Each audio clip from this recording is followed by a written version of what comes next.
Hi, I'm Valerie Kayat in the Faculty of Dentistry at McGill University, and today I'm joined by Dean Paul Allison for a special interview as he completes his mandate after 10 years of being Dean in the faculty. Welcome, Dean Allison. Thank you for joining us today. Thank you very much. So it has been a decade since you entered your position as Dean. Mm-hmm. Does it feel that long? How do you feel? Yes and no. When I look back, I think about where I was with my family and how old my daughter was, and she's grown up enormously. She was 8 years old, she's 18-year-old, she's doing all sorts of wonderful things. So it seems a long time in that respect, but when I think about the job and the faculty, it's flown by. Time flies so quickly. I think that's part of just getting older. Time flies. There's been a lot of changes in the last 10 years while you were Dean. There's been milestones that have been achieved. What are you most proud of? Most proud of is students. Yesterday, I was in the graduation ceremony, and as I said to everybody there, that's my favorite day.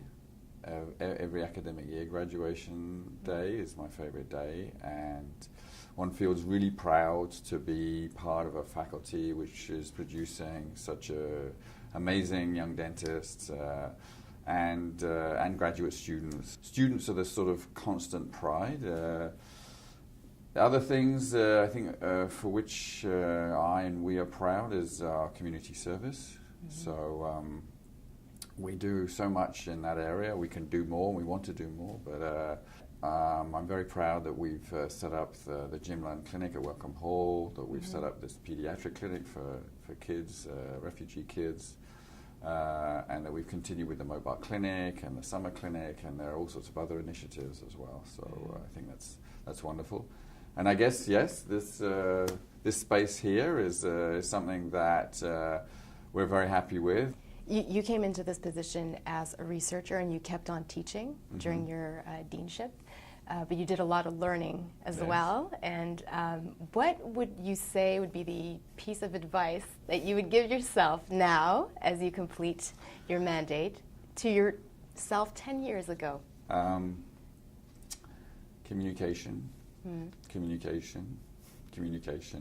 It's remarkable how difficult it is to clearly communicate things, whatever thing it may be, to people, and it's how really, really important it is to be able to clearly communicate things to people when you're a leader of an organization, so people understand what you're doing, they understand the intentions, the purpose, the rationale for different activities and actions and decisions.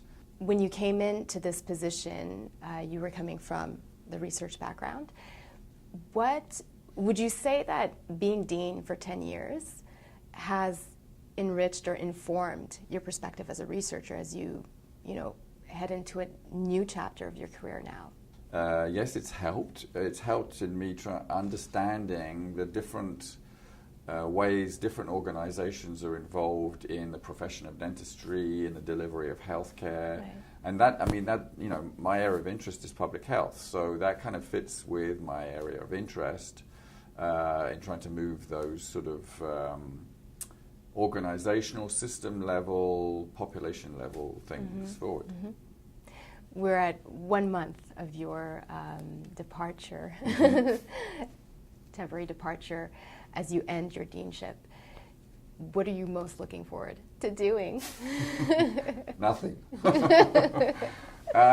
Nothing in the sense that to having the freedom to do what I want to do. And I'm looking forward to actually focusing on the projects that I like to do for me, that interest me personally, and get right into those and deciding when I want to do them and how I want to do them, as opposed to, as I said, doing the faculty's projects, reacting to what happens in faculty or in the university or in the community, which are completely beyond one's control.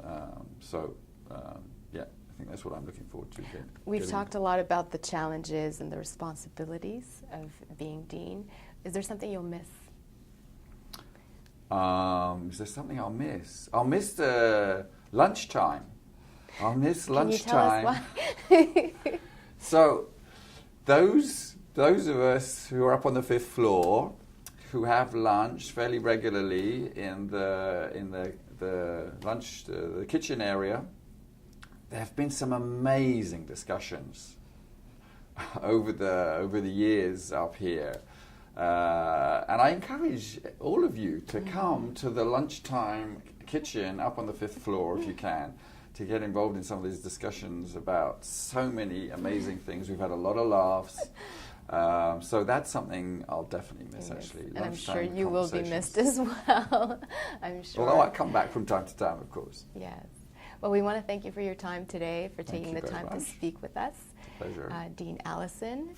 So I was not the only one with burning questions for you as you finish your mandate. Right. So if you'll join me, we're going to go down to the clinic, and there's more colleagues that have questions for you there. Wonderful. Hi, Paul. How are you? I'm so glad you're here. The dispensary staff is so busy. I need your help. Okay. You'll be my dispensary guy for 5 minutes. Okay. You have 2 bins. It should be easy. Dr. Allison, you're British? Yes, I am. So, if you were to give yourself a royal title, what title will it be? Duke of? So one of them told me he needs to do a composite with A2 color. So you have, please, no, A2 color, it would be written. Dentistry. Duke of Hampshire, that's where I come from. Duke of Quebec. The composite are in small carpules. Carpules. Look, it's the glitter. I love Oh, that would be nice. That would be a very nice. Yeah, it's actually for no. Check on the other one, maybe, Paul. How can you top being Dean at McGill? Having a sabbatical. The student would need some bonding agent. Bonding. Oh, I think. I see bonding here. Yeah, bonding agent. Perfect. What are you going to do with all your free time now? Nothing. And now, what about the composite carpule? Composite carpule. Okay. Is it somewhere to be found? As a dean and McGill professor, Yes. and from your personal experience, Right. what is your best advice for hair care?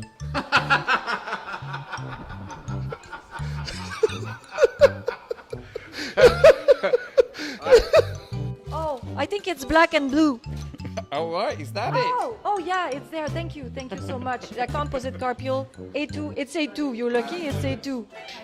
I have a special polish that I use every morning on my head. There's a pulp exposure. Oh my God, there's a pulp exposure. Oh, a student needs something.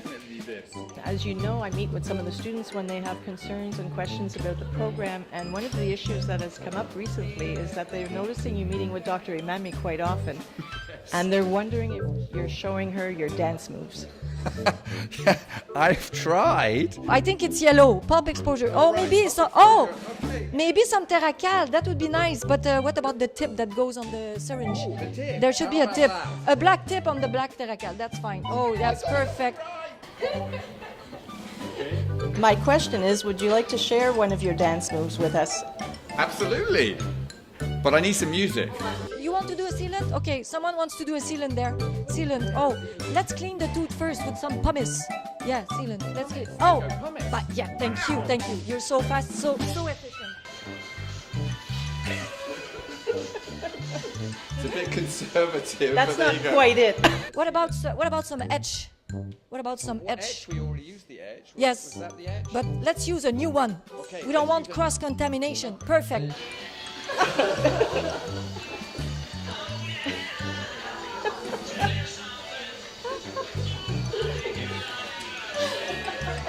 And then some drying stuff to dry the tooth.